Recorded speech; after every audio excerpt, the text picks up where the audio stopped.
इतने कारतूस उन्होंने चला लिए हैं भारत वालों ने इस फिल्म प्रोपेगेंडा के नाम पर, तो ये अब और नहीं चलेगा। और आजकल बड़ी तेजी आई हुई है। जी वो नहीं, देखिए अब उनके पास, क्योंकि जब से मोदी साहब ये अब तकरीबन 10 साल हो गए गवर्नमेंट में आ गए, तो एक स्टेट लेवल के ऊपर पूरा एक जो है ना पॉलिसी है कि इस तरह की फिल्मों को जो है उन्होंने तरवीज देनी है। और पाकिस्तान को जो है वो बैशिंग करते हैं, लेकिन उनको ये बात समझनी चाहिए कि 20 करोड़ मुसलमान इंडिया में रहते हैं। बिल्कुल। और वो जब पाकिस्तान बैशिंग करते हैं तो वो एक्चुअली उसके अंदर खुद भी इतने आर्टिस्टिकली कोई बहुत ब्रिलियंट तो है नहीं, तो उसके अंदर मुसलमानों को जब वो टारगेट करते हैं तो उनको ये समझना चाहिए कि ये जो है ना, ये सिलसिला कहाँ तक ले जा सकता है चीजों।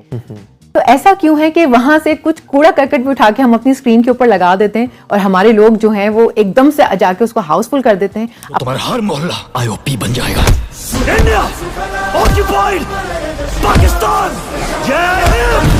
इंडिया ऑक्युपाइड पाकिस्तान, इस शब्द को सुनने के बाद पाकिस्तानी लोगों का रिएक्शन क्या था उसे आप आगे देखने वाले हैं। लेकिन दोस्तों, उस शानदार दृश्य को देखने से पहले हम आपको बता दें कि ऋतिक रोशन के फाइटर मूवी के इस शानदार ट्रेलर को देखने के बाद पाकिस्तानी मीडिया में हड़कंप मचा हुआ है। क्योंकि दोस्तों, पाकिस्तान की जो मेन स्ट्रीम मीडिया है ऋतिक रोशन के इस ट्रेलर का बहुत ही भयंकर तरीके से विरोध कर रही है और उनका मानना है कि यह उनके देश के खिलाफ एक प्रोपेगेंडा चलाया जा रहा है। लेकिन दोस्तों, आपको ये देखकर बहुत ज्यादा हंसी आएगी कि भले ही पाकिस्तान की main stream media Hrithik Roshan के इस ट्रेलर का भयंकर तरीके से विरोध कर रही है, लेकिन वही जो पाकिस्तान की आम जनता है, आम यूट्यूबर है, जो अपने आप को हम भारतीयों से बहुत बड़ा देशभक्त बताते हैं, वो इस शानदार ट्रेलर को देखने के बाद इस ट्रेलर के तारीफ में ऐसी ऐसी बातें कर रहे हैं जिसे सुनने के बाद बहुत ही ज्यादा मजा आने वाला है। क्योंकि दोस्तों, अगर पाकिस्तान हमारे हिंदुस्तान के खिलाफ अगर कोई ऐसी मूवी बनाता तो हम भारतीय उस मूवी को देखना तो क्या, उसके बारे में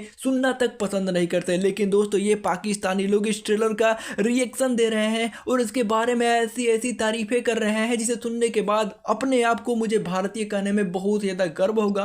क्योंकि हम भारतीय चंद पैसे कमाने के लिए और चंद सब्सक्राइबर बढ़ाने के लिए अपने देश के खिलाफ कही गई बातों का कतई समर्थन नहीं करते और ना ही कभी करेंगे। लेकिन दोस्तों, ये पाकिस्तानी लोग चंद पैसे और चंद सब्सक्राइबर बढ़ाने के लिए हमारे देश के अंदर बनाई गई एक ऐसी मूवी का खुलकर सपोर्ट कर रहे हैं जो उनके देश को पूरी तरह से एक्सपोज करने की क्षमता रखता है। क्योंकि दोस्तों, फिल्मों के माध्यम से पाकिस्तान द्वारा किए गए काले कारनामे को इस फिल्म के माध्यम से दिखाने का प्रयास किया गया है। लेकिन इन लोगों के रिएक्शन को देखने से पहले चलिए देखते हैं पाक मेन स्ट्रीम मीडिया के गुस्से को। भारत के एक बड़े अहम पहलू की, जो कि वो हथियार इस्तेमाल करता है पाकिस्तान के खिलाफ प्रोपेगेंडा करने की, दुनिया में पाकिस्तान के हवाले से एक खास किस्म का नैरेटिव शेप करने की। उसमें खैर हॉलीवुड का भी अपना एक किरदार रहा है बड़े अरसे से, लेकिन भारत भी उसमें कोई पीछे नहीं रहा। वो कौन सी ऐसी फिल्में हैं जो रिसेंट टाइम्स में भारत की आई हैं हमारे यहाँ या वैसे दुनिया में जो रिलीज हुई हैं, जिसमें भारत ने पाकिस्तान की सियासत को, पाकिस्तान की जियोपॉलिटिकल जो एक ज्योग्राफी है, वो सारी चीज़ को, पाकिस्तान के मुख्तलिफ ममालिक के साथ ताल्लुकात को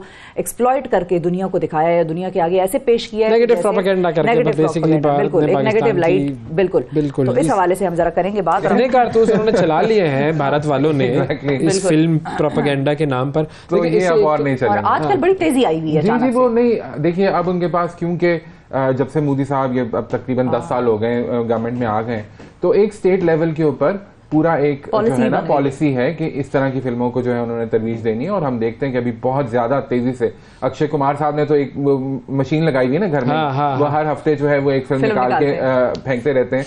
तो वो बेल बॉटम हो या सूर्यवंशी हो, उसमें पाकिस्तान को जो है वो बैशिंग करते हैं। लेकिन उनको ये बात समझनी चाहिए कि 20 करोड़ मुसलमान इंडिया में रहते हैं। बिल्कुल। और वो जब पाकिस्तान बैशिंग करते हैं तो वो एक्चुअली उसके अंदर खुद भी इतने आर्टिस्टिकली कोई बहुत ब्रिलियंट तो है नहीं, तो उसके अंदर मुसलमानों को जब वो टारगेट करते हैं तो उनको ये समझना चाहिए कि ये जो है ना, ये सिलसिला कहाँ तक ले जा सकता है चीजों को। और जाहिर है कि जब शाहरुख खान जैसा बड़ा स्टार जो है ना, वो भी अपोलोजाइज करता हुआ नजर आता है, एक अपोलोजेटिक पोस्चर लेता है, या आमिर खान या दूसरे जो मुसलमान स्टार्स हैं वहां पे, तो फिर मसले कुछ डीप हैं और उनको सोचने की जरूरत है। बिल्कुल। तो अब ये जो रिसेंटली जो फिल्में आई हैं ये क्या कह रही हैं? और ये मजे की बात ये कि ये आपको पैराडॉक्स नजर आता है कि ये वही मोदी हैं जिन्होंने यूट्यूब को और ट्विटर को मजबूर किया है कि वो जो कश्मीर का कंटेंट हटवा दें, मोदी क्वेश्चन जो बीबीसी की डॉक्यूमेंट्री है वो हटवा दें। बिल्कुल, वो हटा दें, क्योंकि वो जो है वो उनको अनकंफर्टेबल लगती है। लेकिन उनको वो जो एक है ना कि वो मिशन मजनू और राजी और ये जो दूसरी फिल्म है, ये उनको अनकंफर्टेबल नहीं लगती। जहाँ कि क्या जो इंडियन अवाम है वो इन फिल्म्स को बाय कर रही है या नहीं? देखिए इंडियन अवाम कौन है, जिस तरह मैंने कहा 20 करोड़ मुसलमान तो इस वक्त बैक फुट पे हैं वहां पर इंडिया में, और वो तो बेचारे और बाकी माइनॉरिटीज का भी बुरा हाल है, बाकी माइनॉरिटीज का भी बुरा हाल है। और जो जिंगोइज्म उन्होंने इस वक्त अपने अवाम को जिस तरह चार्ज किया है मोदी साहब ने अपने पॉलिटिकल गेम्स के लिए ऑफ कोर्स, तो उसके अंदर वो आप क्या एक्सपेक्ट करते हैं। लेकिन मुझे ये लगता है कि साउथ तो शायद साउथ ऑफ इंडिया तो बिल्कुल साउथ को तो छोड़ दें, ठीक है, वो तो नहीं है, हाँ। वो नहीं है, ये नॉर्थ की कहानी है, हाँ। यूपी, गुजरात, नॉर्थ, यहाँ पे ये जो है ना ये पॉलिटिक्स बेची जाती है, और वो जाहिर है इलेक्शन नजदीक आते जाएंगे तो आप इसमें तेजी देखेंगे। दोस्तों ये तो थी पाकिस्तान की मेन स्ट्रीम मीडिया जो सच को झूठ साबित कर रही है और भारतीय फिल्म इंडस्ट्री पर अपना गुस्सा निकाल रही है कि भारतीय फिल्म इंडस्ट्री प्रोपेगेंडा फैलाती है पाकिस्तान के खिलाफ और पाकिस्तान को बेवजह बदनाम करने की कोशिश करती है। लेकिन दोस्तों पाकिस्तानी पत्रकारों की इन बातों से हम पर कोई प्रभाव नहीं पड़ने वाला। लेकिन दोस्तों अब बारी है पाकिस्तान के उन लोगों की जो पाकिस्तान की आम जनता कही जाती है, और वो लोग चंद पैसे और चंद सब्सक्राइबर बढ़ाने के लिए भारत की इस फिल्म को कितनी तारीफ कर रहे हैं, कैसे कैसे तारीफें कर रहे हैं, वो सुनकर आपका मन गदगद होने वाला है। तो चलिए दोस्तों देखते हैं उन पाकिस्तानी यूट्यूबर्स की वीडियो को रिएक्शन देते हैं। मुझे तो लगा था रियल में हो रही है फाइट, पता है। देखिए हमारा क्या है कि हम आम लोग जो है हम अपनी ज़िंदगी में इतना मसरूफ़ रहते हैं और वही करते करते हम बस लाइफ ख़त्म हो जाती है, तो हमारे पास टाइम ही नहीं होता है इन सब चीज़ों को सोचने का, यार इस फलाने से ये करना है, इसके साथ ये करना है, तो हम लोग अपनी लाइफ में मसरूफ़ होते हैं। आप लोग भी रिलेट करेंगे, जितने भी कॉमन लोग हैं, हम भी कॉमन लोग हैं, कि हमारी अपनी ज़िंदगी इतनी मसरूफ़ होती है कि हमारे पास टाइम ही नहीं होता। क्योंकि बात की जाए मूवी की तो विजुअल्स बहुत अच्छे थे और मुझे तो लगा था रियल में ना वो हो रहे हैं, रियल में फ्लाई कर रहे हैं क्राफ्ट्स वगैरह। ओवरऑल और उसके बाद फिर जो है इन्होंने अटैक का फैसला किया, और यार जो वो क्या कहते हैं, डॉग फाइट बोलते हैं ना, डॉग फाइट बोलते हैं जब जहाजों का मुकाबला होता है, वो किस तरह किया यार, मिसाइल और ये जो तबाही थी ना भाई, वो फिर बहुत हैवी थी यार, बहुत खतरनाक थी यार। मुझे सब लोग एयरफोर्स की यूनिफॉर्म में बहुत खूबसूरत लग रहे हैं, और जो अगर हम लोग स्टार्टिंग में भी देखते हैं तो काफी एक आपको मौज मस्ती ग्लैमर नजर आ रहा है, पार्टी नजर आ रही है, और जो आपको बीच में नजर आ रहे हैं अनिल कपूर सर, हाँ। मतलब वो उन्होंने एक ऐसा। दोस्तों इन लोगों के रिएक्शन को देखने के बाद आपको एक बात का तो अंदाजा लग ही गया होगा कि ये लोग कितने ज्यादा देशभक्त है, क्योंकि इन लोगों के इस ट्रेलर में वो सब कुछ दिखाई दे रहा है कि कौन कैसा दिख रहा है, कौन क्या बोल रहा है, लेकिन इन लोगों को ये समझ नहीं आ रहा है कि ये किसके बारे में बात करी जा रही है। हमें तो दोस्तों देख के बहुत अच्छा लगा, क्योंकि दोस्तों पाकिस्तानी लोग जो अपने आप को बहुत बड़ा देशभक्त मानते हैं,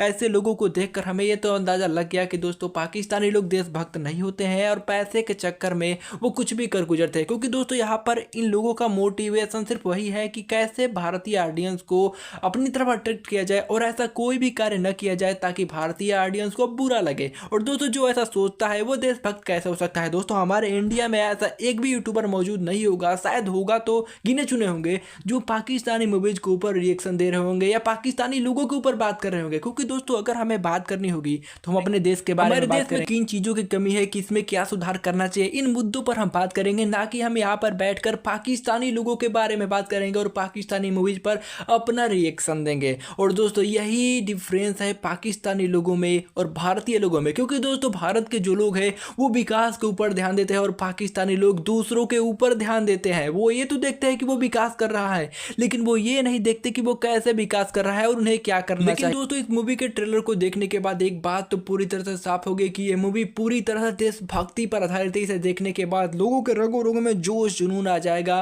अपने देश के प्रति, अपने आर्मी के प्रति। और दोस्तों ये मूवी पाकिस्तान और पूरी दुनिया को ये दिखाने के लिए एक नमूना हो सकता है कि इंडियन एयरफोर्स कितनी ज़्यादा पावरफुल है। क्योंकि दोस्तों ये पुलवामा अटैक के बाद हुए पाकिस्तान के अंदर एयर स्ट्राइक को इसमें दिखाया गया है। भले ही पूरी तरह से ना कहा जाए कि ये उसी पर आधारित फिल्म है, लेकिन उसी की तरफ इशारा है। और दोस्तों जो ये बात साबित करती है कि इंडियन जो एयरफोर्स है वो काफ़ी ज़्यादा पावरफुल है। और दोस्तों ये बात पूरी दुनिया को पता भी चलना चाहिए, क्योंकि फिल्मों के अंदर नहीं रियलिटी में भी हमारी जो एयरफोर्स है और जो हमारी इंडियन नेवी है, चाहे जो हमारी थल सेना है, वो काफ़ी ज़्यादा पावरफुल है और दुनिया के गिने चुने फोर्सेज में आती है। लेकिन दोस्तों इन पाकिस्तानियों को इस बात का पता नहीं। लेकिन दोस्तों आपको वीडियो कैसी लगी हमें कमेंट करके जरूर बताइएगा, और ऐसी ही और शानदार वीडियोस को देखते रहने के लिए आप अपने इस छोटे से भाई के इस छोटे से चैनल को सब्सक्राइब कर हमारा सपोर्ट करना ना भूलिएगा। Thanks for watching this video.